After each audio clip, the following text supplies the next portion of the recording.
ஓம் பூர்ணமத பூர்ணமிதம் பூர்ணாத் பூர்ணமுதச்யதே பூர்ணஸ்ய பூர்ணமாதாய பூர்ணமேவாவசிஷ்யதே. ஓம் சாந்தி சாந்தி சாந்திஹி. ஈஷாவாஸ்யமிதம் சர்வம் யத்கிஞ்ச ஜகத்யான் ஜகத் தேன த்யக்தேன புஞ்சிதா மா கிருதஹ கஷ்யசித் தனம். எல்லாருக்கும் நமஸ்காரம். நம்ம ஈஷாவாஸ்ய உபனிஷத் கையில எடுத்து பண்ணிட்டு இருக்கோம். ஒரு 5 தான் 6வது கிளாஸ் போல இருக்கு. இது ஒரு 18 ஸ்லோகங்கள் இருக்கக்கூடிய ஒரு சின்ன உபனிஷத் அப்படின்னு. இது உபனிஷத்துன்னு சொல்றதை விட இது சம்ஹிதாவுல வர்றதுனால இங்க நம்மளே பார்த்துட்டு இருக்கோம். நிறைய கர்மங்களை பத்தி தான் இங்க நிறைய பேசிட்டு இருக்கோம். முதல்ல எடுத்த உடனேயே மொத்த விஷயத்தையும் சொல்லிடுறாங்க. அதுதான் ரொம்ப விசேஷமானது. என்ன இந்த உபனிஷத்துல சொல்ல வந்தீங்க அப்படின்னா, ஈஷா வாஷ்யமிதம் சர்வம், சர்வ வியாபியாக இருக்கக்கூடிய அந்த ஈஸ்வர தத்துவம் அது எங்க வியாபித்திருக்கு? ஜகத்திலும் படைக்கப்பட்டதிலும் படைப்புகளிலும் எல்லாமே வியாபித்திருக்கிறது. இத முதல்ல புரிஞ்சுக்கணும். சோ இந்த பிரம்ம தத்துவத்தை பத்திய முக்கியமான ஒரு விஷயம் முதல்லயே நமக்கு ஓஹோ இத பத்தி தான் நம்ம பேச போறோமா அப்படின்னு சொல்லி நமக்கு ஒரு கோடிட்டு காட்டிடுறாங்க. அதுக்கப்புறமா நமக்கு ஒரு முக்கியமான ஒரு இன்ஸ்ட்ரக்ஷன் வருது. எல்லாத்தையும் விட்டுடு, உனதுன்றது எதுவுமே கிடையாது, எல்லாத்தையும் விட்டு, எல்லாமே ஈஸ்வர தத்துவம் தான், நீயும் அதுல ஒரு பாகம்தான், அதனால எல்லாத்தையும் விட்டு நிம்மதியா இரு அப்படின்னு சொல்லிட்டு புஜ்ஜிதமா கிருதக கஷ்யசி, உந்து எதுவுமே இல்லை, இது வேணும் அது வேணும் அது வேணும் இது வேணும்னு சொல்லிட்டு நீ ஒரு மனசுல ஒரு பதைப்பை வச்சுக்காத, ஒரு ஆசைப்படாத, எல்லாத்தையும் மேலே எனக்கு ஓன நினைக்காத. இந்த ஒரு குணம் மட்டும் நமக்கு 2 விஷயம் சொல்லியிருக்காங்க. எதுவுமே உண்டில்ல, எல்லாமே எனக்கு வேணும்னு நினைக்காத. ஏன்னா எல்லாமே அதனுடையது. எது அது? அந்த பிரம்ம தத்துவத்தினுடையதுதான் எல்லாமே. அது எங்க இருக்கு? சர்வ வியாபியா இருக்கு. இத புரிஞ்சுட்டு பேசாம இரு அப்படின்னு சொல்லி சொல்றாங்க. அதுக்கப்புறமா இது எனக்கு புரியலையே, இது என்ன விஷயம், இது நீ யார பத்தி பேசுற, எதை பத்தி பேசுற அப்படின்னா, சரி உனக்கு புரியலையே பேசாம இரு, ஒண்ணுமே பிரச்சனையே கிடையாது, நீ பாட்டுக்கு உன்னோட கர்மத்தை தர்ம வழியில் செஞ்சுட்டே இரு அப்படின்னு 2வது ஸ்லோகம். குருவன்யேவ கர்மாணி, நீ கர்மத்தை பண்ணிட்டு 100 வருஷம் நல்ல சந்தோஷமா இரு, அது ஒண்ணும் பிரச்சனையே இல்லை அப்படின்னு சொன்னாங்க. அடுத்தது ஒருவேளை அதையும் செய்ய மாட்டேன், இந்த ஈஸ்வர தத்துவத்தை புரிஞ்சுட்டு ஆத்ம ஞானான என்னன்னே நான் கண்டுக்காம அதெல்லாம் நான் கண்ணால பாக்குறது மட்டும்தான், எங்க இருக்கு ஆத்மா அதெல்லாம் நான் நம்ப மாட்டேன் அப்படின்னு சொல்ற அவங்களுக்கு, சரி நீ இதே மாதிரி கர்மமும் பண்ணாத, ஆத்ம ஞானத்துக்கும் வராத, ஒரு உபாசனையும் பண்ணாத, இப்படியே இருந்தன்னா நீ உனக்காகவே ஒரு லோகம் படைச்சிருக்காங்க, அந்த ஆசூரிய லோகத்துக்கு போவ, நீயே டிசைட் பண்ணிக்கோ, சாய்ஸ் இஸ் யோர்ஸ் அப்படின்னு சொல்லிட்டாங்க. அதுக்கப்புறமா முதல்ல ஆரம்பிச்சோமே, இந்த சர்வம் வியாபியா இருக்கக்கூடிய இந்த பிரம்ம தத்துவம் எப்பேற்பட்டது அப்படின்னு சொல்லிட்டு ஒரு 2 ஸ்லோகங்களை சொன்னாங்க. அது நகரக்கூடியது, அதெல்லாம் நம்ம டீட்டெயில பார்த்துட்டோம். இத சரி இதுதான் பிரம்ம தத்துவம் சொல்லிட்டீங்க, ஓகே. இப்ப என்ன பண்ண சொல்றீங்க என்னன்னா, எல்லாமே சர்வாணி பூதானி ஆத்மன் ஏவ அனுபஷ்யதி, எல்லாத்துலயுமே இருக்கக்கூடியது அந்த ஆத்ம தத்துவத்தான் அப்படின்னு சொல்லிட்டு நீ புரிஞ்சுக்கோ. எல்லா பூலோகத்தில் படைக்கப்பட்ட எல்லா ஜீவராசிகள் மனுஷர்கள் எல்லாரையுமே ஆத்மாவா பாரு, அந்த ஏக்க தத்துவமா பாரு. அதனால இந்த மல்டிப்ளிசிட்டியை விட்டுடு, நீ வேறு நான் வேறு, நான் பெரியவன் நீ சின்னவன், இதெல்லாம் எப்ப மறைஞ்சு போகும்? நீயும் நானும் ஒரே விஷயத்தால் ஆக்கப்பட்டவர்கள் என்று செல்லும்போது இந்த வேற்றுமைகள் மறைஞ்சிடும். சரி, எதுக்காக வேற்றுமை வரும்னு? வேற்றுமை மறைஞ்சாதான் உன்னோட மனம் ஒரு பதைப்பதைப்புக்கு ஆளாகாம இருக்கும். ஏன் மனம் பதைக்கிறது அப்படின்னா, நான் வேறு, அது வேறு. நீ, மைன், அப்படியே நான், எனது அப்படின்னும் போது அந்த பொசசிவ்னஸ் நமக்குள்ள வந்துடுது. அதை விட்டுட்டு எல்லாமே, எதுவுமே இல்ல, உந்தும் எதுவுமே இல்ல, எல்லாமே முதல்ல சொல்லுவேன் கஷ்டிஸ்வித்வனம், அவனுடைய விஷயம் இதெல்லாம் அப்படின்னு இருக்கும்போது உனக்கு இது வேணும் அது வேணும் அப்படின்ற ஒரு மனோநிலை கொஞ்சம் கொஞ்சமா மாறும் பொழுது விஜுகுப்சதே அப்படின்னு சொல்றாங்க. உன் மனசுல பதற்றம் வராது. எப்ப பதற்றம் வரும்? ஐயோ, இது எனக்கு கிடைக்கலன்னா, இது எனக்கு முடியலன்னா, இந்த பலன் எனக்கு வரலன்னா அப்படின்னு எல்லாம் நீ நினைக்கும் போது மனம் பதைக்கிறது. அந்த பதைப்பதைப்பாலதான் நமக்கு எல்லா உடம்புல பிரச்சனை, மனசுல பிரச்சனை, எல்லா விதமான பிரச்சனைகளை விட்டுடு, எல்லாத்தையும் விட்டுடு. அந்த தேன தியக்தேன புஞ்சிதாக, எல்லாத்தையும் விட்டுட்டு சந்தோஷமா இரு. ஏன் அது வேணும் இது வேணும் பதைக்கிற, உனக்கு எது வேணுமோ அது கட்டாயம் வரும் அப்படின்ற ஒரு நம்பிக்கைய மனசுக்குள்ள வர்றது ரொம்ப கஷ்டம். அது வந்துட்டானா உனக்கு எந்த விதமான கஷ்டமா இருக்க. எல்லாத்தையும் ஒண்ணா அந்த ஏக தத்துவத்தை பார்க்கும்போது கா கோ மோகக கோ சோகக அப்படின்னு சொல்ற. எங்கேருந்து வரும் உனக்கு மோகமும் கோபமும் சோகமும்? ஒண்ணுமே வராது. நீ என்னைக்குமே சந்தோஷமாக இருக்கக்கூடிய ஒரு ஆனந்த தத்துவம், சச்சிதானந்த ஸ்வரூபம் அப்படின்னு சொன்னோம் இல்லையா? அந்த சச்சிதானந்த ஸ்வரூபத்தை நமக்குள்ள நாமே அனுபவிக்கக்கூடிய ஒரு மனோநிலையை நம்ம கொஞ்சம் கொஞ்சமா வளர்த்துக்கணும் அப்படின்னு சொல்லி இங்க சொல்றாங்க. இது மட்டும் ஆத்ம தத்துவத்தை பத்தி ஏதோ கொஞ்சம் கோடிட்டு காட்டினாங்க. அதனோட பலாபலன்கள் சொன்னாங்க. 8வது ஸ்லோகத்துல அந்த ஆத்ம தத்துவத்தை விவரமா 14 விஷயங்கள்ல அது ரொம்ப அழகா பார்த்தோம். அது நம்ம போன கிளாஸ்ல பார்த்து முடிச்சிட்டோம். அப்பேற்பட்டது அந்த ஆத்மா. அப்படி இந்த பிரகிருதி தத்துவத்துக்கு எதெல்லாம் ஒரு குணமாக இருக்கிறதோ அந்த குணங்கள் அற்றது அந்த ஆத்மா. அந்த குணங்கள் எல்லாம் கிடையாது. ஆனா அப்படி ஒண்ணுமே இல்லாத அது ஒரு மியூட்டா அப்படின்னா கிடையாது. அதுக்கான விஷயங்களும் இருக்கு அப்படின்னு சொல்லிட்டு நம்ம பார்த்தோம். அதுக்கப்புறமா இதோடு இந்த 8 ஸ்லோகங்களோட இந்த ஞான விஷயம் விசாரம் தீந்து போயிடுது. அதுக்கப்புறமா என்ன வருது அப்படின்னா, இந்த ஞானத்தை அடைவதற்காக நீ என்ன செய்யணும்? உபாசனை செய்யணும். எந்த மாதிரி பிராக்டிஸ் பண்ணணும்? எந்த மாதிரி பண்ணா? 2 விதமான பிராக்டிஸ் இங்க சொல்லுங்க. ஏன்னா இது கர்மகாண்டத்துல வர்றதால கர்மங்களுக்கு மிகவும் முக்கியத்துவம் கொடுக்கப்பட்டுள்ளது. என்னது கர்மம்? நீ 2 விதமான கர்மங்கள் இங்க பேசப்படுகிறது. அவித்யா, வித்யா. அவித்யா அப்படின்னா முட்டாள் அப்படின்னு கிடையாது. இந்த ஞானம், ஆத்ம ஞானம் இல்லாத ஒரு விஷயத்துல ஈடுபடக்கூடியது. அதாவது உடம்பே பிரதானம் அப்படின்னு நினைச்சிட்டு கர்மயோகத்துல இருக்கிறது. இந்த கர்மம் செய்ய செய்ய உனக்கு கர்மம் ஒட்டும்தான். அதனால பிறவிகள் வந்து போகும் தான். அதுக்காக என்ன பண்ணணும்னா ஒரு வழி சொல்லப்பட்டது, நிஷ்காமிய யோகம் பண்ணு. அத கர்மத்தை யோகமாக பண்ணு. அந்த மாதிரி பண்றது அவித்யா அப்படி சொல்றது. சரி, அதுக்கப்புறமா ஞான மார்க்கத்துல இருந்துட்டு நான் இன்னும் கொஞ்சம் மேல போறேன் அப்படின்னா அந்த உபாசனைக்கு, அந்த மாதிரி ஒரு பிராக்டிசஸ்க்கு இங்க வித்யா அப்படின்னு சொல்லி சொன்னாங்க. சரி, இந்த 2க்கும் பலன்கள் வேற வேற. வித்யாவை பண்ண ஒரு பலன் வரும், அவித்யாவை பண்ண ஒரு பலன் வரும். அவித்யாவையே நீ ஃபாலோ பண்ணிட்டு இருந்தன்னா நீ மிகவும் இருண்ட லோகத்துக்கு போவே அப்படி சொன்னாங்க. ஓஹோ, அப்படியா?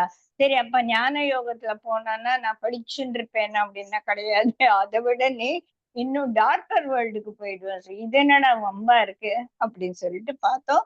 அது ஏன் darker, why it is blinding darkness அப்படின்னு பார்த்தோம். ஏன்னா அங்க ஞானம் என்ற விளக்கு எரியல. நம்ம ஆத்மா பிரைட்னஸ் முதல்ல நம்ம அந்த 8 குணங்கள்ல பார்த்துட்டோம் இல்ல. அது ஒளிமயமானது ஆத்மா. அந்த ஆத்மாவை பத்தி நம்ம புரிஞ்சுக்கவே இல்லை. அது எனக்குள்ளதான் இருக்குன்ற விஷயமே எனக்கு தெரியல. அது எங்க இருக்குன்னு அதை பத்தி நான் யோசிக்கவும் இல்லை. எனக்குள்ள இருக்குன்னு யாரானா சொன்னா அதை நான் ஒத்துக்கவும் இல்லை. அதனால அந்த ஆத்மாவை நான் நல்லா மூடி போட்டு மூடிட்டு, அதனால எனக்குள்ள அந்த வெளிச்சம் ஞான ஒளி இல்லாததுனால அது எனக்குள்ள ஒரு இருளை கொடுத்திருக்கு. அதுதான் அவித்யாவோட பிராக்டிசஸ்ல. நீ கர்மத்தையே பண்ணிட்டு நான் குடும்பத்தை பாத்துக்கிறேன் அப்படின்னு அதே மாதிரியே இருந்தானா ஆத்ம ஞானம் உனக்கு வரப்போறது இல்லை. அதனால பிறவிகளிலிருந்து நீ தப்பிக்க முடியாது அப்படின்னு சொல்லிட்டாங்க. சரி, வித்யா ஏன் பிளைண்டிங் டார்க்னஸ் போகுதுன்னா, நீ ரொம்ப யோசிச்சு யோசிச்சு யோசிச்சு யோசிச்சு உள்ள போய் போய் உனக்கும் ஆத்ம விசாரம் வர்றதில்லை. ஆத்மாவுல லயிக்கக்கூடிய ஒரு தன்மை வருதில்லை. ஏன்னா இந்த ஒரு விசாரத்துல நிறைய ஈகோ சென்ட்ரிக் ஆட்டிடியூட் எல்லாம் வளருது. அதனால நீ இன்னுமே கஷ்டப்படுவ. அவனானா ஒரு ஜென்ம ஜென்மமா எடுத்து ஏதோ ஒரு ஜென்மத்துல அவனுக்கு நல்ல வழி வர்றதுக்கு ஒரு சான்ஸ் இருக்கு. நீ ஞான யோகம் பண்றடான்னு போய் பிரம்மலோகத்துல உட்காந்துப்ப. அப்புறமா உனக்கு ஒரு மோட்சமோ முக்தியோ கிடையாது. நீ அங்கேயே பிரம்மாவோடய இருக்க மாட்டேதான். எவ்வளவு நாளே கிரம முக்தி வர மட்டும் அப்படின்னு சொல்லிட்டு, அதனால உன்னோடது இன்னும் டார்க்னஸ் அப்படின்னு சொல்லிட்டாங்க. இந்த மாதிரி யார் சொன்னது அப்படின்னு நான் சொல்லல, அந்த ரிஷிகளும் சொல்லல. அப்படின்னு எங்களுக்கு வழிகாட்டிய குருமார்கள் சொல்லிட்டு வந்தாங்க. அதுதான் குரு சிஷ்ய பரம்பரையில நாங்க அதை ஃபாலோ பண்ணிட்டு வரோம். அவங்களாம் ஏதோ இஷ்டத்துக்கு பேசுறவங்க கிடையாது. தீரானாம் அவங்களாம் மிக உடலால ஒரு வேலை செய்யறதுக்கு வீரம் வேணும். மனதால ஒரு வேலை செய்யறதுக்கு அவங்க தீரர்கள், மிகவும் வைராக்கியம் வாய்ந்தவர்கள். அவர்கள் சொன்ன விஷயத்த தான் நாங்க இப்படி சொல்லிட்டு இருக்கோம் அப்படின்னு அவங்க சொன்னதை நான் சொல்லிட்டு இருக்கேன். ஓகேயா? சோ என்ன பண்றது அப்படின்னா, நீ வித்யாவும் அவித்யாவும் சேர்த்து பண்ண, அதுக்கு சமுச்சியம் அப்படின்னு சொன்னோம். சேர்த்து பண்ணும்போது அதற்கான பலன் இந்த அவித்யா உபாசனையை விட வித்யா உபாசனையை விட கொஞ்சம் மேலான ஒரு பலனை கொடுக்கும். என்ன பலன் கொடுக்கும்? நீ கர்மயோகம் செஞ்சுட்டு இருக்கியா, அதனால நீ மிருத்யும் தீர்த்துவா, மரணத்தை நீ தாண்டி போக போற. நீ மரணத்தை நீ எதிர்கொள்ள மாட்ட. அப்படின்னு நான் சாகவே மாட்டேன்னா அப்படின்னு அப்படி இல்லை. மரணம் என்பது வாழ்க்கையில் இருக்கக்கூடிய அப்ஸ் அண்ட் டவுன்ஸ்ல நம்ம போய் போய் போய் வரும்போது ஒரு பதை போடும். என்னடா வாழ்க்கை இது அப்படின்னு ஒரு துன்பத்துல நம்ம மூழ்கி போறது மரணத்துக்கு ஈக்குவல் அப்படின்னு சொன்னாங்க. நீ அந்த மாதிரி இருக்க மாட்ட. நீ கர்மத்தை யோகமா பண்ணிட்டு இருக்க. அதனால you will cross over the barriers of death அப்படின்னு சொல்ற. மிருத்யும் தீர்த்துவா. சரி, இந்த வித்யா பண்ண அவன் என்ன பண்ணுவானா, அவன் இன்னும் கொஞ்சம் உயரம் இல்லையா? அதனால அவன் தேவர்களினுடைய ஒரு நிலையை அடைவான். அதனால அமிர்தம் அமிர்தம் அஷ்ணுதே, உனக்கு தேவர்களுடைய பாவம் உனக்கு சேரும் அப்படின்னு சொன்னாங்க. சோ நான் காலையில நம்ம குரூப்ல கூட போட்டோம். 9, 10, 11 அது ஒரு ட்ரையட் அப்படின்னு சொல்லுவாங்க. இன்னைக்கு நம்ம எடுத்து போற விஷயம் 12, 13, 14. இந்த 12, 13, 14 நான் போட்டது நீங்க படிச்சிருந்தானா தெரியும். Same wordings. 9 is equivalent to 12. 9ல என்ன சொல்ற? அந்தம் தமக பிரவிஷ்யந்தி ஏ வித்யா அவித்யாம் உபாசத்தே அப்படின்னு 9ல சொன்னாங்க. 12 என்ன சொல்றாங்கன்னா, அந்தம் தமக பிரவிஷ்யந்தி சம்போதிம் உபாசத்தே. இந்த ஒரே வேர்ட் இவ்வளவு நேரம் இந்த 3 ஸ்லோகங்கள்ல வித்யா அவித்யா அப்படின்னு 2 விஷயம் பார்த்தோம். அதனால இதுக்கு ஒரு பலன், அதுக்கு ஒரு பலன். இந்த பலன் இந்த பலன் பெருசா சின்னதா, இதுவும் அந்த இருட்டுக்கு போகும், இது அதை விட ஒரு பிளைண்டிங் இருட்டுக்கு போகும். நல்லா சொன்ன விஷயமே தான் இங்க திருப்பியும் சொல்றது. இதெல்லாம் யாரு சொன்னாங்கன்னா, இதையும் அந்த தீரர்கள்லாம் எங்களுக்கு சொன்னாங்க. சோ 12, 9 ஒண்ணுதான், 10, 13 அதே வேர்டிங்ஸ் தான். அதே மாதிரி 11, 14 அதே. ரெண்டையும் சேர்த்து செய்யும் போது விஷயம் ஜாஸ்தி அப்படின்னு சொல்லி இததான் நம்ம இன்னைக்கு கொஞ்சம் பார்க்க போறோம். இப்ப இந்த ஸ்லோகங்கள்ல சொன்ன விஷயம், ஒரு உபாசனை எக்ஸ் வச்சு ஒரு உபாசனை, Y வச்சு ஒரு உபாசனை, X உபாசனைக்கு இது பலன், Y உபாசனைக்கு இது பலன். ரெண்டையும் சேர்த்து செய்யும் போது கொஞ்சம் ஜாஸ்தி பலன். X மட்டுமே செஞ்சானா இந்த மாதிரி ஒரு இருண்ட லோகத்துக்கு போவ, Y மட்டுமே செஞ்சானா இன்னும் அதிகமான ஒரு இருளை நீ அடைவாய் அப்படின்னு இவ்வளவு நேரம் நம்ம நல்லா புரிஞ்சுருக்கோம். இந்த X and Y அந்த முதல் 3 ஸ்லோகங்கள்ல வித்யா அவித்யா அப்படின்னு சொன்னாங்க. ஆனா இப்போ அதே இடத்துல X and Y have a different பதம். அதோட பதம் வேற, அதோட வார்த்தைகள் வேர்ட்ஸ் டிஃபரெண்டா இருக்கு. அது 2 சம்பூதி யோகம், அசம்பூதி யோகம். சம்பூதி உபாசனை, அசம்பூதி உபாசனை. இந்த 2 வார்த்தைகள் நம்ம ரொம்ப குழப்பம் போடுறது. இப்போ இந்த 3 ஸ்லோகங்கள்ல இந்த 2 பதங்களுக்கு அர்த்தத்தை புரிஞ்சுண்டு இந்த 2 விதமான உபாசனைகள் என்ன அப்படின்னு நம்ம தெரிஞ்சுட்ட உடனே அப்புறமா அதோட விஷயம் முடிஞ்சுது. அவித்யாவால வர்றத இப்ப ஈக்குவேட் பண்ணிக்கலாம். அவித்யா சம்பூதியம், வித்யா அசம்பூதியம் அப்படின்னு சொல்லிட்டு நம்ம பார்த்துக்கிட்டு அது நம்ம புரிஞ்சுக்க ஆரம்பிக்கலாம். இப்போ முதல்ல சம்பூதி யோகம்னா என்ன, சம்பூதி உபாசனை, ஒரு சின்ன இம்மீடியட் ஒரு எக்ஸ்பிளேஷன் பண்ணி சொல்லணும்னா, சம்பூதி அப்படின்னா சம்பவத்துக்கு விட்டது. அந்த சம்பவம்னா என்ன, ஒரு இன்சிடென்ட் has happened. அப்ப இன்சிடென்ட் has happened அது சம்பவம் நடந்தது அப்படின்னு சொல்லுவோம் இல்லையா.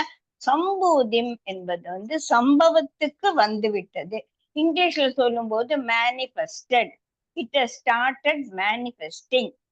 அது படைப்புக்குள் விட்டது, படைக்கப்பட்டு விட்டது, அது படைப்பு அப்படின்றது. படைக்கப்பட்ட விஷயங்களை மனதில் எடுத்துக்கொண்டு அதன் மேல் ஒரு ஆதாரப்பட்டு ஒரு உபாசனை செய்வது சம்பூதி உபாசனை. ரொம்ப சின்னதா எடுக்கலாம். என்னன்னு அப்புறமா பார்க்கலாம். படைக்கப்பட்டது, படைப்புக்கு ஆளானது, அது எப்படி இருக்கும், matter. It is a matter. முதல்ல இருக்கிறது 2 தான், மேட்டர் அண்ட் இருக்கிறது எனர்ஜி தான். அப்பப்ப இந்த எனர்ஜி மேட்டராக மாறும், மேட்டர் எனர்ஜியாக வரும். அதனால்தான் குருதேவர் எப்பவும் சொல்லுவாரு, பிசிக்ஸ் படி, தெர்மோடைனமிக்ஸோட லாஸ் தெரிஞ்சுக்கோ, energy can neither created not be destroyed, it can only take from one form to other form. இதுல எலக்ட்ரிசிட்டி லைட் எனர்ஜியா மாறும், எலக்ட்ரிசிட்டி கைனட்டிக் எனர்ஜியா மாறுமே தவிர எலக்ட்ரிசிட்டியை கம்ப்ளீட்டா அழிச்சிட்டோம் அப்படின்றது கிடையாது. அப்படின்றது நமக்கு ஒரு சயின்டிபிக் ஞானம், அது விஞ்ஞானத்துல அப்படி சொல்லியிருக்கு. இங்க சம்பூதி யோகம் அப்படின்றது மேட்டர். எனக்கு கண்ணு முன்னாடி நான் ஒரு மேட்டர், எனக்கு என்னோட பிசிக்கல் ஃபார்ம் தான் எனக்கு தெரியும். நீ என்னவோ சொல்றிய உள்ள ஒரு பிரம்மம் இருக்கு, ஆத்மா, அதெல்லாம் தெரியாது. நான் பார்த்தா கண்ணால் காண்பதை மட்டுமே நான் ஒத்துக்குவேன், கண்ணால பார்க்காதது எனக்கு புரியாது அப்படின்ற இருக்கிறவங்களுக்கு சம்பூதி யோகம். அப்ப அவன் என்ன பண்ணுவான், கண்ணால பார்க்கறத நான் உபாசனை பண்ணுவான், பிராக்டிஸ் பண்ணுவான். என்னோட சன்னதியில நான் நிறைய ஒரு விபூதி யோகம் இதெல்லாம் சுவாமி பிரதமால வச்சிருக்கேன். கிருஷ்ணர் எனக்கு தெரியும், நான் கிருஷ்ணர் போற்றி பேசி பாடி அவரோட நான் I can relate myself only to with Krishna because I can see. அந்த அழக பாக்குறேன், அத நான் அந்த பொம்மையை தொட்டு பாக்குறேன், கோயில்ல போய் பாக்குறேன். இந்த மாதிரி ஒரு விஷயங்கள்ல மனசு ஈடுபட்டு தப்பு கிடையாது, ரொம்ப சிரேஷ்டமானது. இந்த மாதிரி ஒரு உபாசனை, இந்த மாதிரி பிராக்டிசஸ் எவ்ரி ஃப்ரைடே நான் கோயிலுக்கு போவேன்.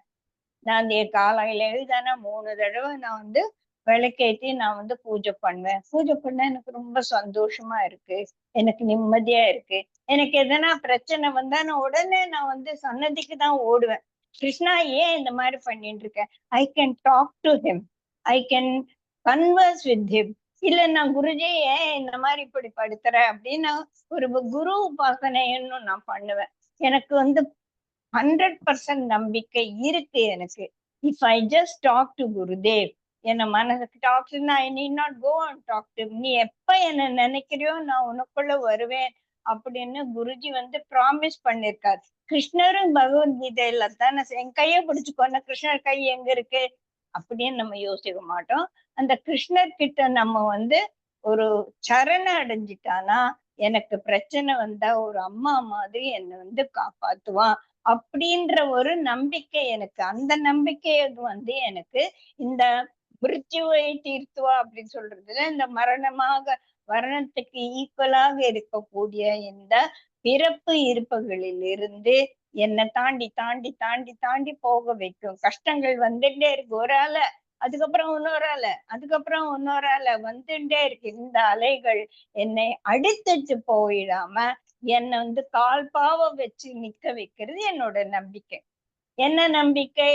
நான் கிருஷ்ணன் கிட்ட போய் பேசிட்டு என்னை காப்பாத்துப்பான்னு சொல்லிட்டு அவர் காப்பாத்திடுவார் அப்படின்ற ஒரு நம்பிக்கை. இந்த உபாசனை இந்த ஒரு விதத்துல தான் நான் உபாசனை செய்யறேன். இது வந்து சம்பூதி உபாசனை. என்னென்ன விக்கிரக ஆராதனை, இல்லைன்னா கோயில்களுக்கு போறது, பூஜைகள் செய்வது அப்படின்றது செய்யும் போது அது விக்கிரக ஆராதனையோட சேர்ந்தது.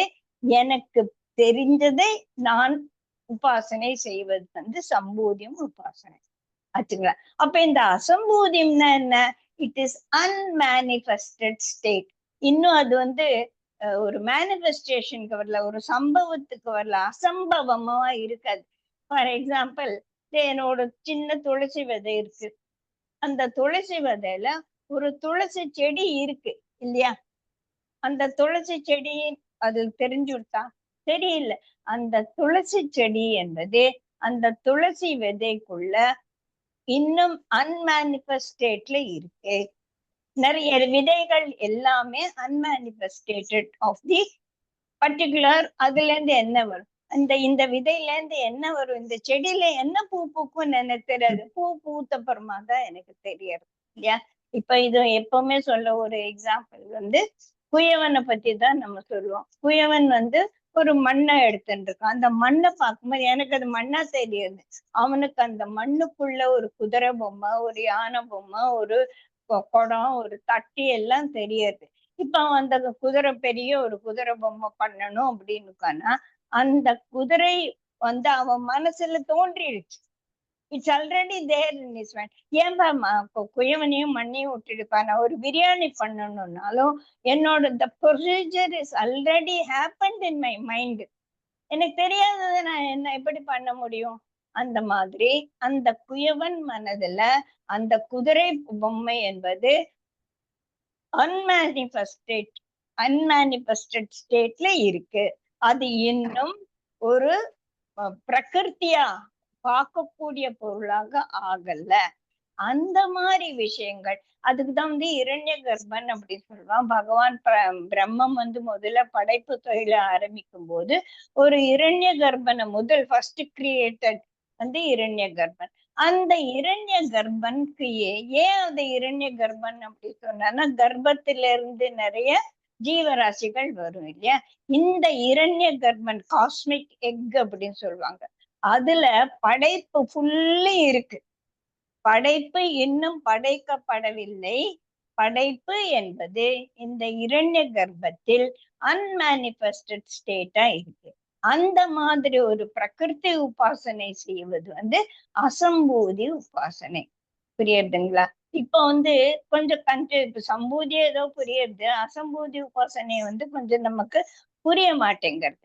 இப்போ இந்த பிரம்மத்தை எடுத்துக்கிட்டானா அத சகுண பிரம்மமாகவும் ஒரு சகுண சகார பிரம்மமாகவும் நான் பார்ப்பது என்னுடைய விக்கிரகங்கள்ல, என்னுடைய கிருஷ்ணர்ல, என்னுடைய ராமர்ல, என்னுடைய ஒரு லிங்கத்துல நான் சிவனை பாக்குறேன், இந்த ராமனை நான் பாக்குறேன்.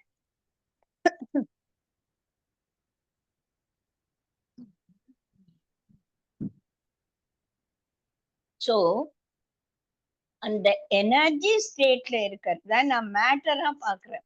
ஏன்னா எனக்கு மேட்டர் தான் புரியும், எனக்கு எனர்ஜி புரியல. அந்த மாதிரி இருக்கிறவங்களுக்கு சம்பூதி உபாசனை. நீங்க விக்கிரகம் வச்சுட்டு பூஜை பண்ணிக்கோ, ஒண்ணும் தப்பே கிடையாது. அந்த விக்கிரகம் எனக்கு அந்த பிரம்மத்தின் பிரதிமை, அந்த ஆத்ம தத்துவத்தின் ஒரு ரெப்ரசன்டேட்டிவ் அப்படின்றத ஞானம் எனக்கு இல்ல. அதெல்லாம் நான் தான் ஒத்துக்க மாட்டேனே. எனக்கு ராமர், எனக்கு ராமர் ராம ராம ராம ராம ராமேதி அப்படி சொன்னா எனக்கு அது சரியா இருக்கு. அந்த மாதிரி உபாசனை சம்பூதி. இப்ப இந்த அசம்பூதி உபாசனை என்ன பண்ணுவான்? அவன் கண்ணை மூடிட்டு let me understand myself அப்படின்னு சொல்லிட்டு போறோம் இல்லையா? இப்ப நம்ம இந்த தியானம் பண்ணும்போது observe your thoughts, observe your mind, observe the body அப்படின்னு சொல்லலாம். அப்சர்வ் த பாடின்ன உடனே அந்த பாடி மறந்து போயிடும். அப்சர்வ் யுவர் பிரெத் அப்படின்னும் போது நம்ம மூச்சு அப்புறம் கொஞ்ச நேரம் அது எங்கேயோ காண போயிடும். I want nothing, I two nothing, I am nothing என்றுதான் அந்த தியான பயிற்சியில நமக்கு சொல்லப்படுது. இந்த தியான பயிற்சியை நமக்கு புரியும். இப்ப நம்ம எல்லாருமே பண்ணிருக்கிறதுனால அது ஓரளவுக்கு நமக்கு புரியும். இத நம்ம அசம்பூதி உபாசனைனா வச்சுக்கலாம். இல்லைன்னா ரொம்ப அப்டிராக்டா போயிடும். அது நமக்கு புரியவே புரியாது. சோ இந்த பிரபஞ்ச தத்துவத்தை இப்ப இந்த விதையை எடுத்துக்கிறேன். எடுத்துட்டு என்ன பண்றேன்? இதுல இருந்து எப்படி துளசி செடி வரும் அப்படின்ற ஞானம் எனக்கு இல்லை. சோ அந்த ஞானத்தை, இந்த படைப்பு என்ன, இது நான் என்ன அப்படின்றது நான் யோசிச்சு யோசிச்சு யோசிச்சு I want to understand the nuances or the energy, how it was created, how it all happened அப்படின்னு நான் யோசிக்கிறேன். யோசிக்கும் போதே இந்த துளசி விதையே எடுத்துக்கலாம். இந்த துளசி விதையில எப்படி செடி வரப்போறது? சோ இந்த விதையால செடி வருமா இல்ல அந்த மண்ணுல இருக்குமா? இந்த துளசி விதையில இருந்து துளசி செடி வரும் அப்படின்ற ஒரு விஷயம் விதையில இருக்கா மண்ணுல இருக்கா? விதையில தான் இருக்கு. அது ஏன் செடி வரமாட்டேங்கிறது? அது மண்ணுல போட்டா தானே வருது. சரி, அந்த மண்ணுலன்னா அந்த மண்ணுல இருந்து வர வேண்டியது தானே, அதுல இருந்து வரமாட்டேங்குது. இந்த ரெண்டினுடைய சேர்க்கையில எங்க அந்த படைப்பு ஏற்படுது? எங்க அது த அன்மேனிஃபெஸ்டட் ஸ்டேட்ல இருக்கக்கூடிய அந்த துளசி செடி எப்ப எப்படி மேனிஃபெஸ்ட் ஆகுது? நான் யோசிக்கிறேன் யோசிக்கிறேன் யோசிக்கிறேன் யோசிக்கிறேன். இது செடி மண்ணு விதை மண்ணுல போட்டா அதுக்கு தண்ணி ஊத்துனா ஒரு 10 நாள்ல அதுல இருந்து ஒரு சின்ன ஒரு மழை வரும் அப்படின்றது எனக்கு தெரிஞ்சிச்சு. இது எப்படி, ஹவு டிட் இட் ஹேப்பன்? அதெல்லாம் விட்டுடுங்கப்பா. நானு எனக்கு என் வயிற்றுக்குள்ள 2 குழந்தைகள் வந்தது. எப்படி வந்தது? எப்படி தினம் தினம் அந்த குழந்தை எனக்குள்ள வளர்ந்தது? எப்படி வளர்ந்தது? அது ஏன் எனக்கு தெரியாம போச்சு அப்படின்னு யோசிச்சு அந்த ஏன் ஏன் ஏன் ஏன் அப்படின்ற ஒரு இதுக்கு போகும்போது விட தெரியுதா? விடையே கிடைக்கல. அதனாலதான் அது பிளைண்டிங் டார்க்னஸ் அப்படின்னு சொல்லிட்டாங்க. நீ அசம்பூதி உபாசனை செஞ்சானா உனக்கு ஞானம் வரப்போறது இல்ல. இந்த ஞானத்தை இந்த விதையில இந்த மண்ணுல வீழ்ந்த உடனே அதுல இருந்து எப்படி செடி வர்றது என்ற ஞானம் உனக்கு புரிய போறதே கிடையாது. ஒத்துக்கோ, ஒத்துண்டு போயிடு. அதை எப்படி எப்படி எப்படின்னு கேள்வி கேட்டு கேட்டு கேட்டு நம்ம அதுக்குள்ள போயிட்டு நான் இன்னைக்கு நான் இந்த விட கண்டுபிடிக்காம இருக்கவே மாட்டேன் அப்படின்னு நான் பாட்டு உட்கார்ந்துருக்க வேண்டியதுதான். அந்த ஆன்சர் எனக்கு வரப்போகுது. பிகாஸ் அதான் முதல்லயே சொல்லிட்டோம் இல்லையா? This is how it is, accept it and move on. I am not able to move on. எனக்கு அது விடை தெரியலன்னு எனக்கு ஒரே பெரிய பிரச்சனையா இருக்கு. அதனாலதான் இந்த அசம்பூதி உபாசனையில ஈடுபடுபவர்களுக்கு அந்த ஒரு கிளாரிட்டி வராததுனால, அந்த பதில் கிடைக்காததுனால அது பிளைண்டிங் டார்க்னஸ் அப்படின்னு சொன்னாங்க. இங்க அந்த பிரம்மத்தை நிர்குண நிராகாரம், குணங்கள் கிடையாது, அதற்கு உருவம் கிடையாது.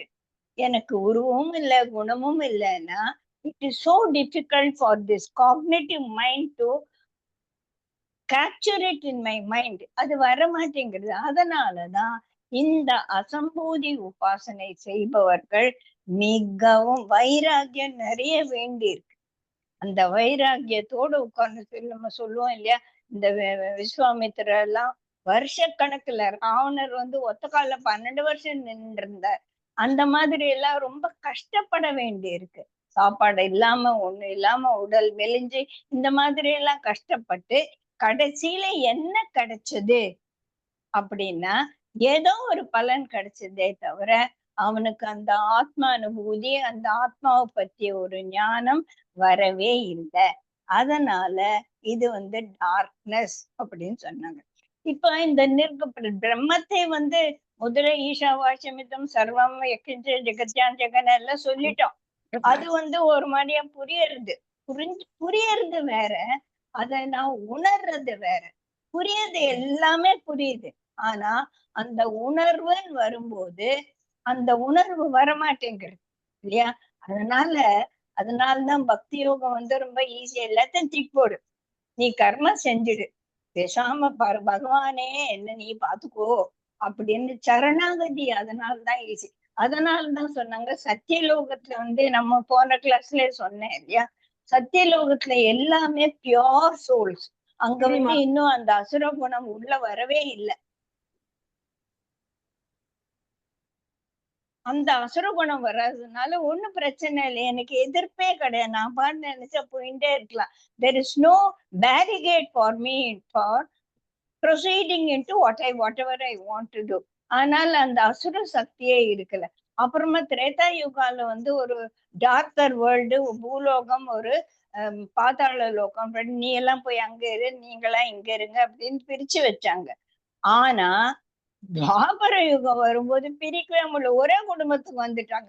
பாண்டவரும் அங்கதான் இருக்காங்க, இந்த திருதராஷ்டிர கூட்டங்களும் துரியோதனாதிகளும் அங்கதான் இருக்காங்க. அதனால சதா சண்டை இல்லையா?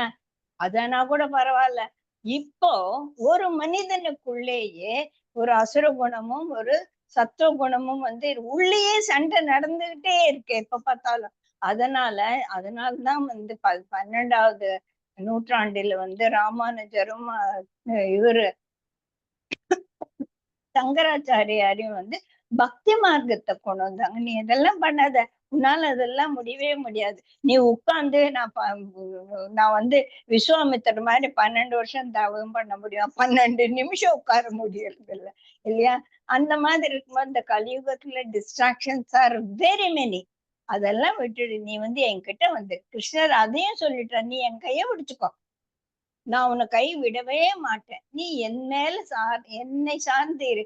எனக்கு கிருஷ்ணரை புரியலன்னாலும் இப்ப கிருஷ்ணரை புரிஞ்சவங்களுக்கு தான் கிருஷ்ணர் ஹெல்ப் பண்ணுவாரு, அதை புரியாதவங்களுக்கு அவன் போயிடும். முஸ்லிம்கெல்லாம் கிருஷ்ணர் ஹெல்ப் பண்ண மாட்டாரு அப்படின்னு நினைக்கும் போது அந்த இடத்துல அது ஒரு பெரிய விஷயம். அதுக்கு எனக்கு கொஞ்சம் நேரம் கழிச்சு வரலாம்.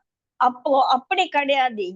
படைப்புகள் எல்லாமே அவனுடைய குழந்தைகள், படைப்புகள் எல்லாமே அவனை சார்ந்தது.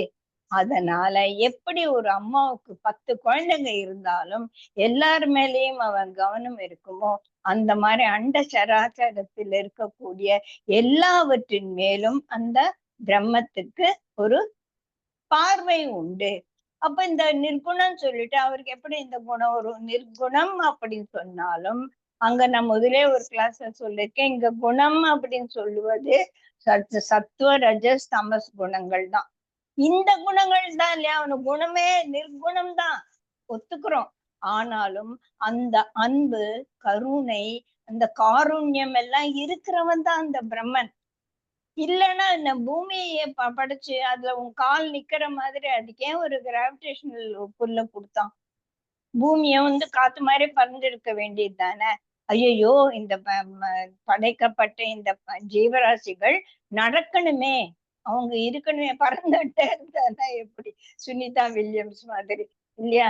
சோ பூமிக்கு இந்த ஒரு குணத்தை நான் கொடுக்க வேண்டும். காற்று வியாபிக்கக்கூடியது, தண்ணீர் ஓடக்கூடியது, இந்த மாதிரி அந்த ஒரு இன்டெலிஜென்ட். அதனால்தான் நம்ம போன 8வது ஸ்லோகத்துக்கு அப்புறம் இஸ் ஆம்னிசியன்ட், எல்லாம் தெரியும். இந்த துளசி விதைக்குள்ள துளசி தான் வரும் அப்படின்றத அந்த துளசி விதைக்குள்ள அந்த ஞானத்தை வைத்தவன் அவன் தானே. சோ அந்த மாதிரி நிர்குணமா இருந்தாலும் அந்த பிரம்மத்துக்கு எது எது எப்படி எப்படி நடக்கணும் அப்படின்னு சொல்லிட்டு நல்லா தெரியும். ஆனா அந்த நிர்குணமான அந்த பிரம்மன் டைமென்ஷன்லெஸ், சர்வவியாச்சே, டைமென்ஷன்லெஸ். டைமென்ஷன்லெஸ்ன்னு இருக்கும்போது இந்த சிறு புத்திக்கு அது புரிய மாட்டேங்கிறது. கட்டாகாசம் சித்தாகாசம் சொன்னோம் இல்லையா, இந்த கட்டாகாசத்துல இருக்கக்கூடிய இந்த சிறிய அறிவுக்கு அந்த பெரிய சித்தத்தை கான்சியஸ்னஸ் புரிஞ்சுக்கொள்ள முடியல.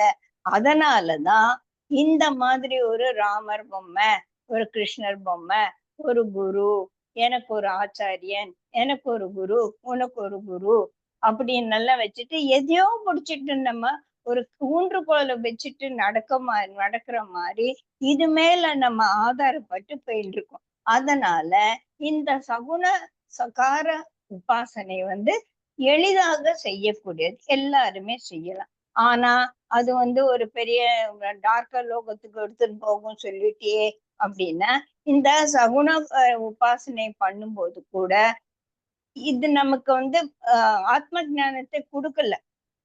இவன் நிர்குண உபாசனை பண்ணிட்டு இருக்கானே, இவனுக்கான ஆத்ம ஞானம் வந்ததானா, அதுவும் ஆத்ம அனுபூதி வந்ததானா வரல.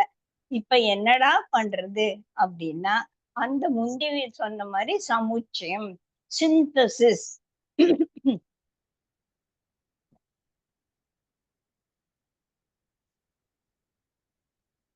சகுன உபாசனையும் அசம்பூதி உபாசனையும் ரெண்டையும், அதாவது மேனிஃபெஸ்டட் நீ பார்க்கும்போது this is the representation of the unmanifested அப்படின்ற ஒரு நாலேஜோட இப்ப நான் கிருஷ்ணர் பொம்மையை வச்சுட்டு கிருஷ்ண ஜெயந்தி பண்றேன். ஏதோ காலத்தை ஒரு குழந்தை ஓடி வருது, அந்த கிருஷ்ணர் பொம்மை உடஞ்சிடுச்சு, கிருஷ்ணரே உடஞ்சு போயிட்டாரா, தட்ஸ் ஓகே, இன்னொரு பொம்மையை வாங்கிக்கலாம். சோ இந்த கிருஷ்ணர் பொம்மைய இந்த மாதிரி, ஐயோ அப்போ எனக்கு தங்க கலர்ல ஒரு கோல்டன் கலர்ல எனக்கு பொம்மை கிடைச்சது, அந்த மாதிரி கிடைக்கவே இல்லையே, இப்ப ப்ளூ கண்ணன் தானே கிடைச்சதுன்னா, ப்ளூ கண்ணனும் அந்த கோல்டன் கலர்ல இருந்த கண்ணனுமே ரெண்டுமே it is the representation of the unmanifested அப்படின்ற ஒரு அறிவுடன் நம்ம படணும். அதுதான் ரெண்டையும் சமுச்சயம் பண்ணிக்கிறது, ரெண்டையும் சிந்தசைஸ் பண்ணிக்கிறது. நிர்குண பிரம்மன் தான். நிர்குண பிரம்மத்தை என்னால புரிஞ்சுக்க முடியல, அத நான் சகுண பிரம்மமா பாக்குறேன். அவனுக்கு உருவம் கிடையாது, எந்த டைமென்ஷன்லெஸ். அந்த டைமென்ஷன்லெஸ் நான் ஒரு லிங்கமா வைக்கிறேன், அத ஒரு ராமரா வைக்கிறேன். இந்த உபாசனைகள் வரும்போது இதுல ஒரு டேஞ்சர் என்ன இருக்கு அப்படின்னா, you become so attach to the அந்த இஷ்ட தெய்வம். அதுக்கு பேரே இஷ்ட தெய்வம். எனக்கு இஷ்டம், உனக்கு இஷ்டமா இல்லையா எனக்கு தெரியாது. இப்போ இஷ்ட தெய்வத்தை அவனுக்கு இஷ்டம் இல்லாத தெய்வமா ஆயிட்டானா ரெண்டு பேருக்குள்ள ஒரு சண்டை வருது. சிவனை வணங்குறவங்க பெருமாள் கோயிலுக்கு அவங்க வந்தாலும் வருவாங்களே ஒழிய, இந்த பெருமாளை தியானம் பண்றவங்க சிவன் கோயில் பக்கமே, எங்க வீட்லயே சொல்லியிருக்காங்க, எங்க அம்மாவே சின்ன வயசுல சிவன் கோயிலுக்குள்ள போயிடாத, உன் ஃப்ரெண்ட்ஸ் எல்லாம் பிராமின்ஸ் எனக்கு தெரியும், நீ போகும்போது இந்த பக்கமா ராமர் கோயில் இருக்குல்ல, அங்க போயிட்டு தான் போகணும், சிவன் கோயிலுக்குள்ள நுழைஞ்சிடா. சொன்ன உடனே எனக்கு இன்னும் நுழையணும் இல்லையா? சோ இந்த பர்சனல் காட்ங்கிறது, இஷ்ட தெய்வம் என்பது மாற்றத்துக்குள். அதனால்தான் இத விநாசம் அப்படின்னு சொல்லிட்டாங்க. எது படைப்புக்குள் வந்ததோ அந்த படைப்புகள் ஒரு நாள் நாசமாகும். அதனால்தான் இந்த சம்பூதி உபாசனை விநாசம் அப்படின்னு சொல்லியிருக்கு. அந்த வேர்டு வர்றதுங்க. அப்படின்னா என்ன அர்த்தம்? அப்ப சின்ன பிள்ளை கல்யாணம் ஆற மட்டும் பெருமாள் இருந்தேன். நான் கல்யாணம் ஆகி போற இடத்துல ஒரு பெரிய முருக பக்தருக்கு மருமகளா போனேன். சோ முருகன் எனக்கு சின்னப்ப ரொம்ப பிரச்சனையா இருக்கு. சின்ன பையல கல்யாணம் ஆனோன்னு நான் எங்க வீட்டுல சன்னதியில பார்ப்பேன். எங்க வீட்டுல ஒரே பெருமாள் படம் தான் இருந்தது, ராமர் படம் தான் இருந்தது. எனக்கு முருகரை பத்தி எல்லாம் தெரியவே தெரியாது. எங்க மாமியார் பெருசா முருகர் படம் தான் வச்சுட்டு இருந்தாங்க. எனக்கு ராத்திரில முருகர் படம் விழுந்துட்டு, பெருமாள் படம் நிக்கிற மாதிரி, பெருநாள் படம் விழுந்து எனக்கு அப்ப கன்ஃபியூஷன், என்னடா இது நம்ம. அப்கோர்ஸ் ஒரு ஸ்டேஜ்ல அந்த தெளிவு வந்ததுன்னு வச்சுக்கோங்க. சோ இந்த பர்சனல் காட் என்பது மாறக்கூடியது. இல்ல எனக்கு ஒரு ரொம்ப ஜுரம் வந்தது, குழந்தைக்கு உடம்பு நல்லா ஆகணும் அப்படின்னா, நீ காளி கோயிலுக்கு போய் இந்த பூஜையை செய்ய, இந்த வீரபத்ர சுவாமிக்கு போய் நீ வந்து விளக்கேத்திட்டு வா அப்படின்னு சொல்லும் போது, எனக்கு இந்த ஆர்த்தி அத்தார்த்தி அப்படின்னு தான் சொல்லுவோம்ல, பர்சனல் ஒரு பெனிஃபிட். எனக்கு என் குழந்தைக்கு இப்பவே நல்லா ஆகணும். அந்த அந்த குழந்தைய கஷ்டப்படுறது என்னால பார்க்கவே முடியல. ஒருவேளை வீரபத்ரன் கோயிலுக்கு போய் 21 நாள் விளக்கேத்துனாலா சரியாயிடும் அப்படின்னு நான் நம்புறேன். அப்போ பெரும்பாலும் முருகர் ராமர் எல்லாம் காணாம போயிட்டு வீரபத்ரன் வந்து அங்க நின்னுட்டார். சோ இது மாற்றத்துக்கு உள்ளாகக்கூடிய ஒரு விஷயம். அதனால்தான் விநாசம் சொன்னாங்க. Moreover when you become so attached to your இஷ்ட தெய்வம், அது இல்லாதவங்களுக்குள்ள இந்த வைஷ்ணவர்கள் சைவர்களுக்கு 12ஆம் நூற்றாண்டிலிருந்து இன்னும் சண்டை நடந்துட்டு தான் இருக்கு இல்லையா? சோ அந்த பெனட்டிசம் அப்படின்றது வந்து கட்டாயம் வரும். இதுல சகுன சகார உபாசனையில. அது மட்டும் இல்ல, முஸ்லிம்கள்லாம் கெட்டவங்க, அவங்கெல்லாம் அதெல்லாம் ஐயோ முஸ்லிம்கள் உள்ள வரக்கூடாது, கிறிஸ்தவர்கள் எல்லாம் கெட்டவர்கள் அப்படின்னு அந்த பாகுபாடு வருது. இது வந்து எல்லாமே வந்து ஒரே பிரம்மம் அப்படின்றது விஷயம் எங்க காணாம போச்சு? சுத்தமா காணாம போயிடுச்சு இல்லையா? எது சர்வாணி பூதானி ஆத்மனி ஏவ அனுபஷ்யத்தின்ற காணாம போச்சு. அது என்ன பார்க்க முடியல. என்ன இன்னொரு வைஷ்ணவர் கூட்டத்துல இருக்கும்போது நான் ஹாப்பியா இருக்கேன். அங்க ஒரு 4 முஸ்லிம்காரர்கள் வந்துட்டானே எனக்கு பதக்கிறது. அதனால்தான் அந்த விஜுகுப்தசை அப்படின்னு சொன்னாங்க இல்லையா, அந்த பதைப்பு எப்ப வராது? சர்வாணி பூதானி ஆத்மனி ஏவ அனுபஷ்யதி அப்படின்ற அந்த மனசுக்குள்ள வந்தால் தட்ஸ் ஓகே.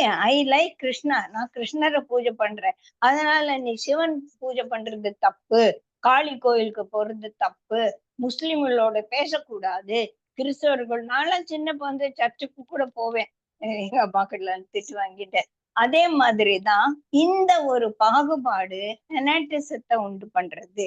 அவனா எனக்கு பிடிக்கும், இவனா எனக்கு பிடிக்காது, சிவனை பத்தி பேசவே கூடாது, சிவன் பாட்டு பாடவே கூடாது, பெருமாள் அப்படின்ற ஒரு அந்த ஃபெனட்டிக் ஆட்டிடியூட் வந்துரும் எப்போ? இந்த சகுன பிரம்ம உபாசனை செய்யும்போது. இத சமுச்சயம் பண்ணும்போது அந்த சிந்தசைஸ் அப்படின்னு சொல்றோம்ல, எப்படி சிந்தசைஸ் பண்றது? இருந்தாலும் அதுவும் பிரம்மத்தின் ஒரு ரெப்ரசன்டேஷன், இதுவும் பிரம்மத்தின் ஒரு ரெப்ரசன்டேஷன். அவன் சிலுவையும் அந்த பிரம்மத்தின் ஒரு ரெப்ரசன்டேஷன் தான். அந்த கிரசன்ட் மூனும் அந்த பிரம்மத்தின் ஒரு ரெப்ரசன்டேஷன். அவன் இந்த மாதிரி படம் வரைஞ்சு பண்ணிட்டு இந்த படங்களும் இந்த உருவங்களும் யாரோ ஒரு இன்டெலிஜென்ட் மைண்ட்ல உற்பத்தி ஆச்சு இல்லையா? அவனுக்கு வந்து அந்த பிரம்மம் இந்த மாதிரி தோணி இருக்கு. அதை நம்ம ஃபாலோ பண்றோம். இப்ப நம்ம ஒரு கடையில போய் ஒரு படம் வாங்குறோம், பெருமாள் படம் வாங்கினா இந்த கண்ணு சரியா இல்ல, நீ வந்து மூக்கு சப்பையா வரைஞ்சிட்டான் அப்படின்னு சொல்லிட்டு அதுல நமக்கு ஒப்பீனியன்ஸ் வருது. பிரம்மத்துக்கு மூக்கு சப்பையா இருக்கா நேர்வா இருக்கா, மூக்கு இருக்கா இல்லையான்னு நமக்கு தெரியாது இல்லையா?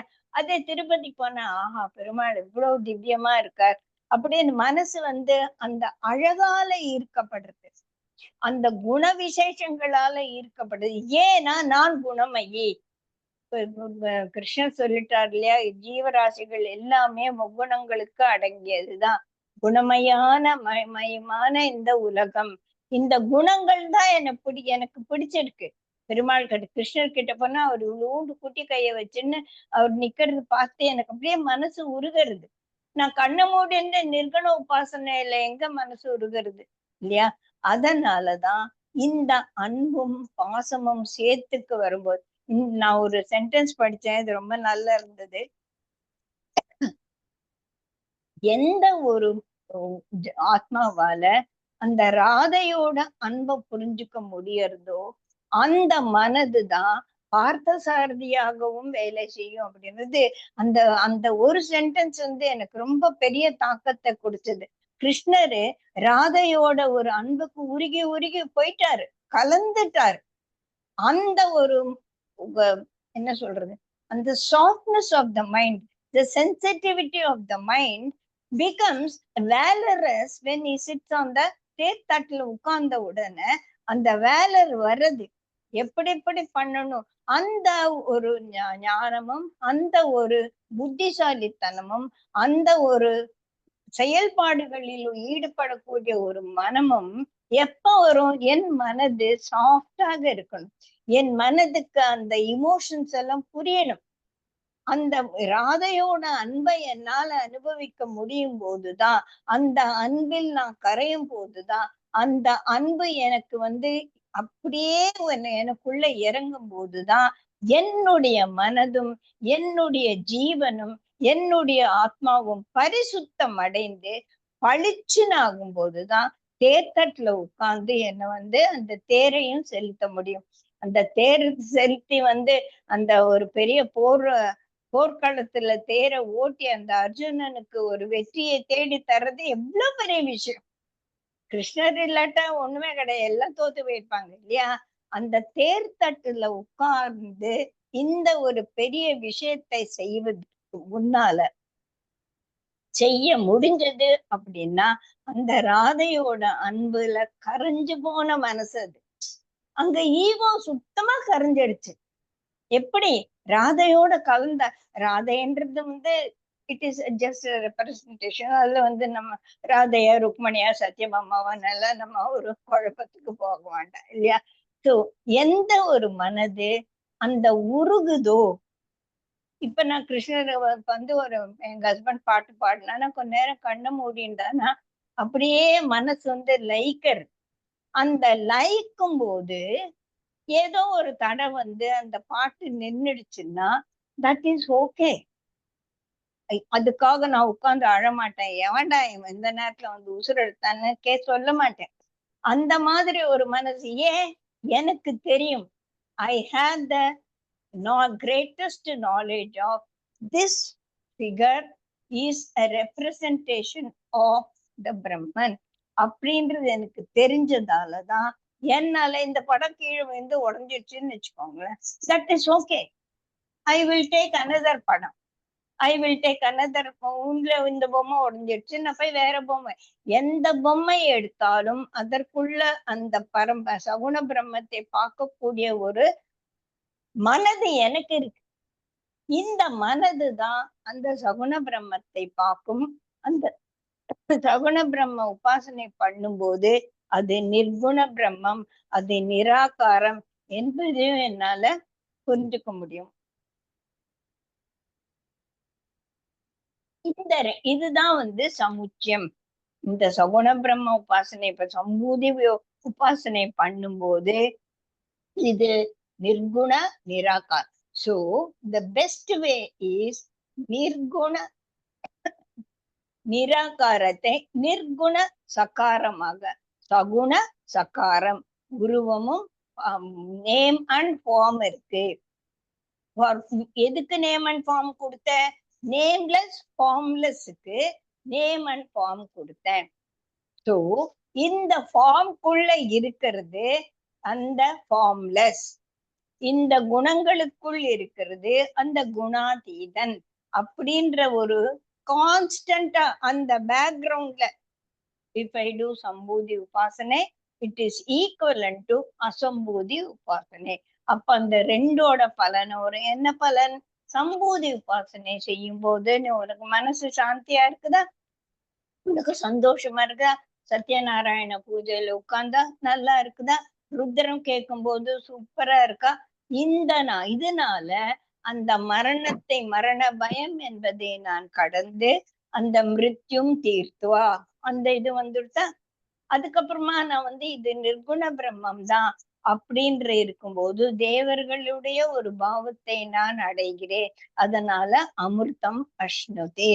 சோ இந்த ரெண்டையும் சேர்த்து செய்யும் போது சம்பூதி உபாசனையை அன்மேனிஃபெஸ்டட் ஒரு ரெப்ரசன்டேஷன் தான் இது. அப்படி செய்யும் போது ரெண்டுடைய பலனும் வரும். இந்த பலன் அந்த டார்க்கர் வேர்ல்டு, பிளைண்டிங் டார்க்னஸை விட கொஞ்சம் மேலானது அப்படி சொல்லிட்டு நம்ம தெரிஞ்சுக்கணும். இதுதான் இங்க சொல்லப்பட்ட ஒரு விஷயம். அந்தம் தமக பிரவிஷ்யந்தி சம்பூதிம் உபாசத்தே ததோபூய எவத்தே தமோ ஏவ அசம்பூதிம் உபாசத்தே. அப்புறமா அந்த மாதிரி தீராணம் எங்களுக்கு இதெல்லாம் சொன்னாங்க. இந்த ரெண்டையும் சமுச்சயம் பண்ணும்போது அசம்பூதிம் ச விநாசம் செய்ய தத் வேத்தன தெரிஞ்சுண்டன உபயோகம் ரெண்டையும் சேர்த்து செய்யும் போது விநாசேன மிருத்யும் இந்த விநாச உபாசனை செஞ்சே சகுண பிரம்ம உபாசனை, அதனால மிருத்யும் தீர்த்துவா அசம்பூதியாம் அமிர்தம் அஷ்ணுதே. நீ இது பிரம்மத்தின் ஒரு ரெப்ரசன்டேஷன் தெரிஞ்சுக்கும் போது அந்த தேவர்களுடைய ஒரு பாவனையே அடைவோன்னா, அசம்பூதி உபாசனை முடிஞ்சோன்னா தேவர்கள் மாதிரி நான் பரப்பேனா அப்படின்னா அது கிடையாது. அமிர்தத்தை உண்டது போன்ற ஒரு பாவனை உனக்குள்ள வரும் அப்படின்னு சொல்லிட்டு 14வது ஸ்லோகத்தை சொல்றாங்க. சோ இதோட ஒரு பகுதி, இப்ப இந்த 6 பகுதிகளாக இந்த உபனிஷத் பிரிக்கப்பட்டிருக்கு. முதல்ல என்னன்னு சொன்னோம், அப்புறம் நீ ஒண்ணுமே பண்ணலன்னா என்ன சொன்னோம், அப்புறமா வித்யா உபாசனைன்னு என்ன சொன்னோம், வித்யா உபாசனைன்னு சொன்னோம். அதையே எக்ஸ்ட்ராபுலேட் பண்ணி சம்பூதி உபாசனை அசம்பூதி உபாசனைன்னு சொன்னோம். இப்ப 6வதாக இதெல்லாம் செஞ்சுட்டு நான் ஒரு உருகி கருகி ஒரு பக்தி யோகத்துல எப்படி போறது அப்படின்னு சொல்லிட்டு இன்னொரு 4 ஸ்லோகங்கள் இருக்கு. அதுக்கு வேற வேற விதமான ஒரு பலன்கள் வரும். அதனால அத தனியா எடுத்துக்கலாம், இதோட சேர்க்க வேண்டாம் அப்படின்னு இது ஒரு விஷயம். இத முடிச்சுட்டு அதை அடுத்த கிளாஸ்க்கு பார்க்கலாம். புரியுதா? எதுனா புரியலன்னு கேளுங்க. கொஞ்சம் கஷ்டமான விஷயம்தான். கொஞ்சம் உட்கார்ந்து யோசிக்கணும். நான் வீடியோ போடுறேன், திருப்பி திருப்பி கேட்டு பாருங்க. திருப்பி திருப்பி கேட்டா புரியுமோ புரியாதோ தெரியல. இன்னும் நீங்க இதுல இந்த அசம்பூதி உபாசனை சம்பூதி உபாசனைனா என்ன, அது என்ன பண்ணணும்னு சொல்லல. இந்த நான் சொன்ன விஷயங்கள் எல்லாம் அதோட ஒரு எக்ஸ்பிளனேட்டரி நோட்ஸ்ல இருந்தும் பெரியவர்களுடைய ஒரு எக்ஸ்பிளனேஷன் கேட்டதாலையும் இந்த சின்மயா மிஷனோட புக்குங்களை படிச்சதாலையும் இதுவாதான் இருக்கணும் அப்படின்னு சொல்லிட்டு நான் இந்த உபாசனைகளுக்கு ஒரு சில எக்ஸாம்பிள்ஸ புடிச்சிட்டு வந்தேன். இதெல்லாம் கொடுக்கல டைரக்டா உபநிஷத்துல, இதெல்லாம் கொடுக்கல. இது இல்லாம நம்மளால புரிஞ்சுக்கவே முடியும், இதோடயே புரிஞ்சுக்க முடியல. இது இல்லாம நம்மளால புரிஞ்சுக்க, இதுதான்டா உபாசனை, இந்த பிராக்டிஸ் தான் நான் பண்ணணும் அப்படின்னு சொல்லிட்டு நம்ம கட்டாயம் தெரிஞ்சுக்கணும். பதஞ்சலி கம்ப்ளீட்டா எல்லாத்தையும் பதஞ்சலி யோக சூத்திர கிளாஸஸ் எல்லாம் நம்ம கேட்டிருக்கோம் இல்லையா? அதுல சம்யமா அப்படின்னு சொன்னோம்ல, சம்யமா ஞாபகம் இருக்கா கேட்டவங்களுக்கு எல்லாம்? அந்த சம்யமான்றதுதான் இங்க சமுச்சம். அங்க தாரணா தியானா சமாதி அப்படின்ற மூணையும் எப்படி சம்யமா பண்றதுன்னு தண்டாச்சார் கிளாஸ்ல கேட்டோம் இல்லையா? அந்த சம்யமா தான் இங்க அசம்பூதி சம்பூதி உபாசனையோட சமுச்சயம் அப்படின்னு சொல்லப்பட்டது. அங்கேயே இதெல்லாம் என்ன செஞ்சாலும் பிரயோஜனம் இல்லை அப்படிங்கிறாங்க. ஏன் பதஞ்சலியா சொல்ற, இதெல்லாம் வைராகியம் இல்லாதவங்களுக்காக சொன்னேன். வீக் மைண்ட் தான் இதெல்லாம். நீ வைராகியம் இருக்கா, பேசாம வேற வழிக்கு போ அப்படின்னு சொன்னாங்க. அந்த வேற வழி என்னன்றத நம்மளாதான் நமக்கு எது எது சரிப்பட்டு வருதோ அததான் நாமளே தான் தேர்ந்தெடுத்து எப்படியோ நம்ம ஏணிய பிடிச்சியோ இல்ல ஒரு தோணிய பிடிச்சோ நம்ம மேல போகணும். Okay, thank you. இதெல்லாம் கேட்கணும்னா நீங்க அன்மியூட் பண்ணிட்டு கேட்கலாம், இல்ல அப்படின்னா நமக்கு ஓகே. Thank you so much. இன்னைக்கு உங்க கிளாஸ் அட்டெண்ட் பண்ணணுமேனே ஓடி வந்தம்மா.